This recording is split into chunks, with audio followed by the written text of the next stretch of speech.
From VOA, Learning English, this is the Economics Report.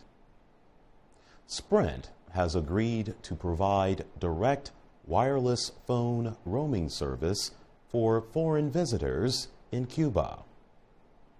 It is the first United States-based company to do so. Cuba's telecommunications agency, ATEXA, and Sprint signed the deal November 2nd in Havana. Roaming service permits mobile phone users to use their devices outside of their service network. Sprint wants to reach rising numbers of foreign tourists in Cuba. The company says it expects the number of visitors there to reach 5 million a year within the next 10 years. Sprint customers will now be able to make and receive calls and texts on their personal wireless devices while in Cuba. Marcelo Claure is Sprint's president and chief executive officer. He says the deal is an important step for both countries. He also says it marks the beginning of a long-term relationship between Sprint and ATEXA. The agreement was announced at the Havana International Fair 2015. Reports say 900 businesses sent representatives to the fair. A third of them were Cuban. The U.S. was among about 70 countries that took part in the event. Sprint is not the only U.S. company offering telecommunications services in Cuba. A main competitor, Verizon, also offers roaming service to its customers visiting Cuba. However, that service is provided indirectly through a third company connected to ATEXA. Some business experts are concerned that U.S. companies have fallen behind Cuba's traditional allies, such as China, Russia, and Venezuela. Spain also has developed successful commercial relations with Cuba. For VOA Learning English, I'm Jonathan Evans.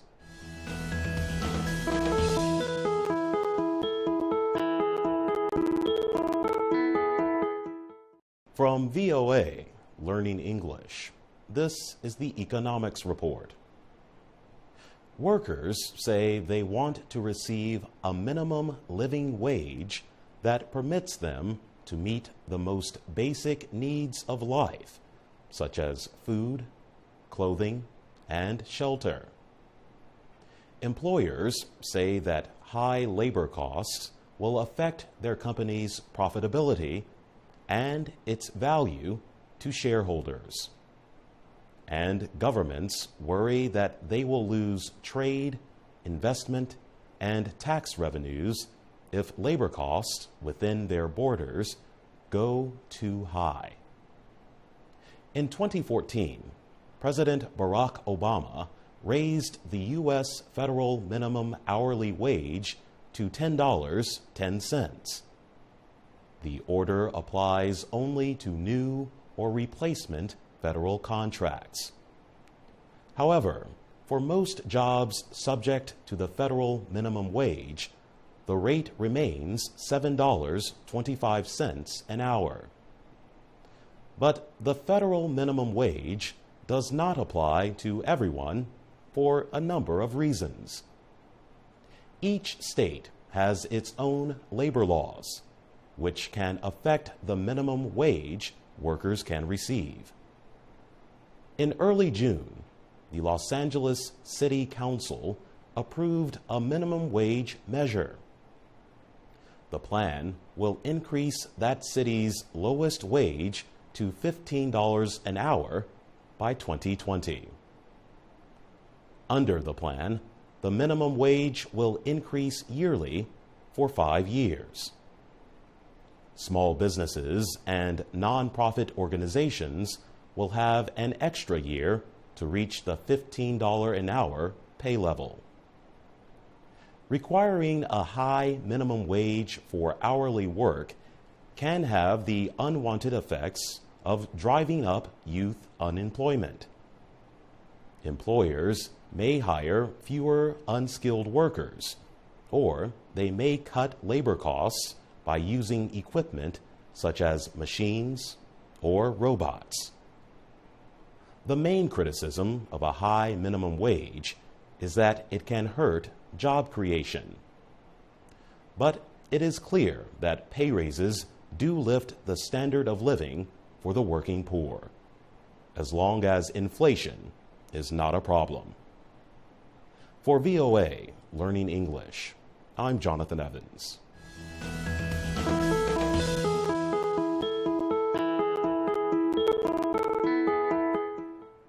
From VOA Learning English, this is the Economics Report. The growth in North Dakota's oil industry is quickly changing the state. Oil money has brought development and jobs. One unusual organization in North Dakota has been playing a part in this expansion. The Bank of North Dakota, based in Bismarck, is the only state-operated bank in the United States. The bank's yearly report says it has had 10 straight years of record profits. That includes years during the financial crisis of 2007 and 2008, when many banks failed. The bank provides or secures loans for local businesses. Cam Holt is a young businessman who returned to his hometown of Williston, North Dakota. He started a restaurant in 2011, and the business is doing very well. Mr. Holt credits the bank for lending him the money when other banks may have not. State officials established the bank in 1919. It was designed to help control lending rates for farmers. Bank leader Eric Hardmeyer says its purpose has changed over the years. Now, it supports general economic development. Mr. Hardmeyer says the organization has gone from a $4 billion bank to a $7 billion bank in the last 5 years. The official says the bank is successful, partly because it is responsible to taxpayers, not shareholders. The bank's purpose is to finance agriculture, commerce, and industry, he says. The effects of the bank's lending go beyond the state's oil fields. The bank has put $300 million in profits into the general savings of North Dakota in the last 10 years. For VOA Learning English, I'm Carolyn Presutti.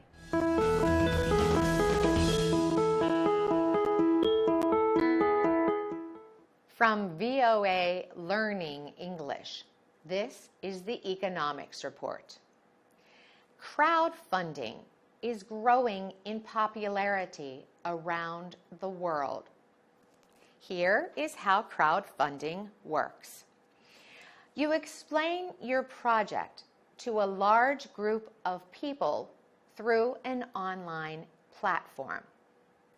If they are interested, they donate money to fund the project. You pay a fee to the crowdfunding platform for hosting your appeal. One of the largest platforms for creative projects is Kickstarter. Since it launched in 2009, Kickstarter says that more than $2 billion has been pledged by more than 9 million people, funding more than 90,000 creative projects.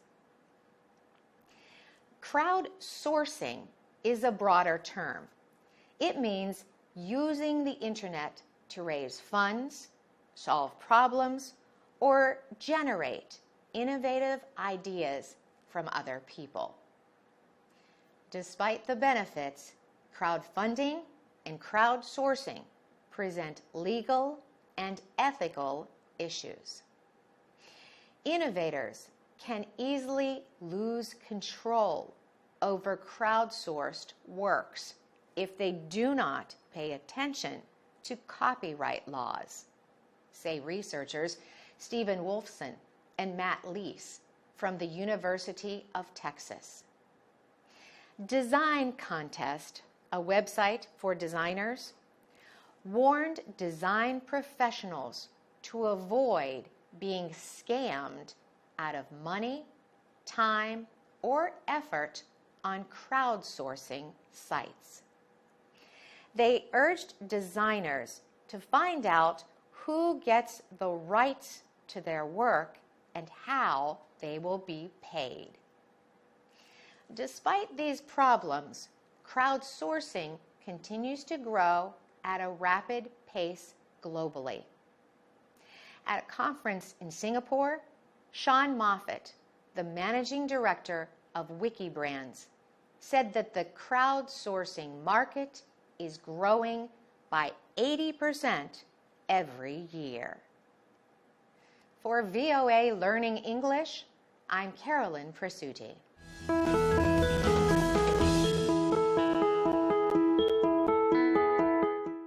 From VOA Learning English, this is the Economics Report.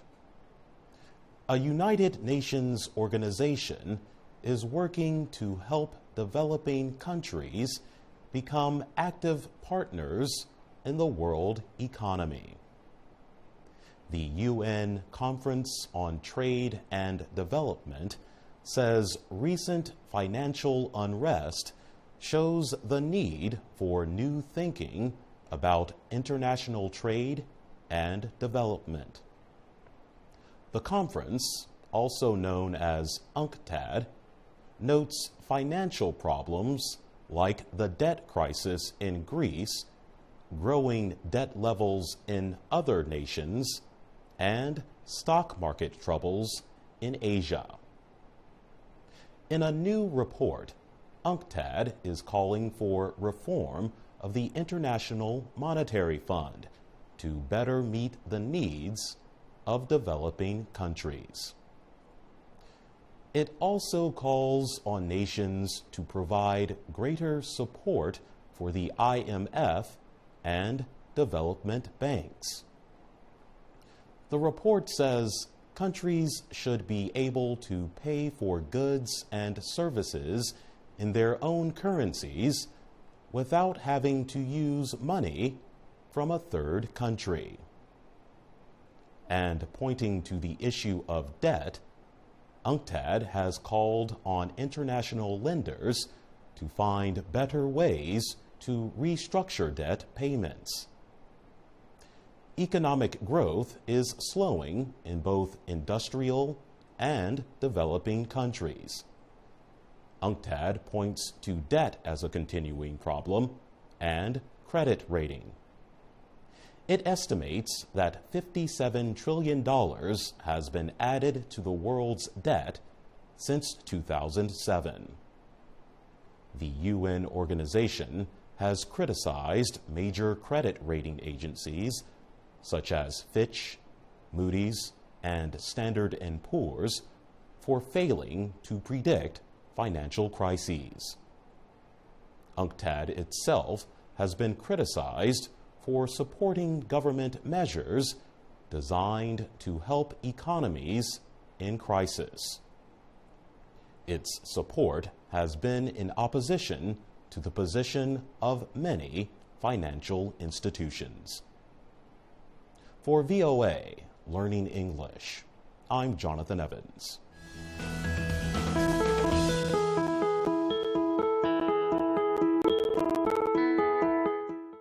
From VOA, Learning English, this is the Economics Report. The United States Congress has given President Barack Obama a powerful tool to get trade deals approved. Congress approved what is called Fast Track Authority to help Mr. Obama and future presidents negotiate trade agreements. The Senate voted on and passed Trade Promotion Authority, or TPA, and the President signed the law soon after. The expanded powers are designed to protect proposed agreements from congressional changes. The bill's approval increases chances for two of the biggest trade deals in U.S. history. Under TPA, the Trans-Pacific Partnership and the Transatlantic Trade and Investment Partnership would be approved with simple majority votes in Congress. Lawmakers could not amend or change the agreements. The sudden increase in support for free trade saddened its opponents, like independent senator and presidential candidate Bernie Sanders. He said the law helped wealthy interests and not working families. Environmental groups and labor unions also opposed Fast Track Authority. Jim Hoffa heads the Teamsters Union, which represents American truck drivers. He said that bad trade deals like the TPP will only send jobs overseas and lower wages in the U.S. The trade battle produced rare political alliances in Washington. President Obama has had strong support from Republican congressional leaders on this issue. Yet, the Republican leaders work against the president's proposals on almost every other issue. TPA sharply divided Democratic lawmakers. For VOA, Learning English, I'm Jonathan Evans.